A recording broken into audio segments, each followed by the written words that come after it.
now we are heading to Hangelo, the FBK games. So from that, we'll know where to work on exactly as we get into Miramas.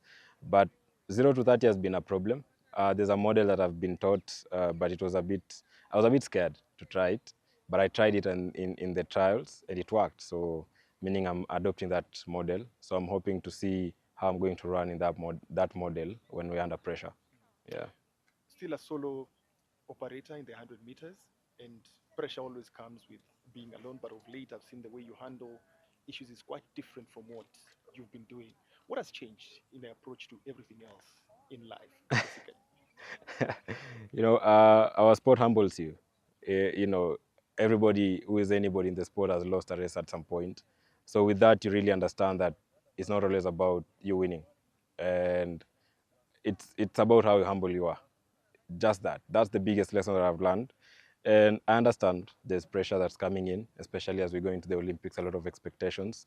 But this year, I'm not giving anybody any targets. I'm not going to promise anybody anything. I know everybody want to hear something from Omanyala, like why you want to win, what do you want to get out of Olympics. But I'll say this time, let's handle each race as it comes. Let's go through the hits. You can't be planning about the semis and you're not even through the hits. So let's get through the hits. Let's get through the semis, and then we get the finals. Anything can happen. I know Coach Kim for a very long time, and all his athletes, it's either he pushes you to do something in life, or pushes you to school, or pushes you somewhere else. Off the track, where has he pushed you? The first meeting we had, he told me go back to school. So that's the first thing that he told me. But it has been easy because with him, training has always been intense but short. Previous regime, it's been a lot of hours in the field, so it's hard to just do something different. But I've managed to go through school and getting to my 4th year in September after Olympics. I'm excited. So I'm hoping that next year you guys will support me in my graduation. So yeah, but he has helped me because at least we have so many hours getting to school, getting to do the pracs. So at least I have something else to think about. When I get off track, I don't really go back and start again thinking about track. I have other things to do. Good stuff. Yeah. Stuff. So, It's called the picking time of the yep. season. Uh-huh.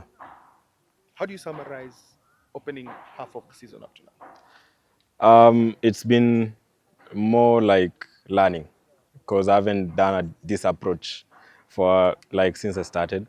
So when I started working with Kim, it was a different approach this year. And you remember during the Indo season, we ran 2 national records. So that means I peaked during that time.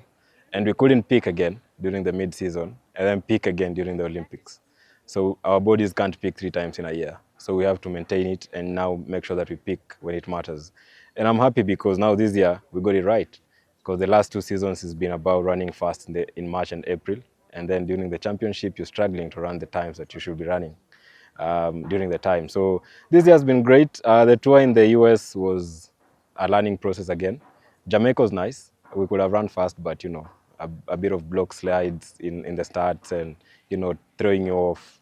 And it's an international race, so it's tricky to cover up the distance and catch up with the guys. But it was great, either or. I say I don't lose, I win or learn. So those are the lessons that I picked. But I'm glad that now it's picking up nicely.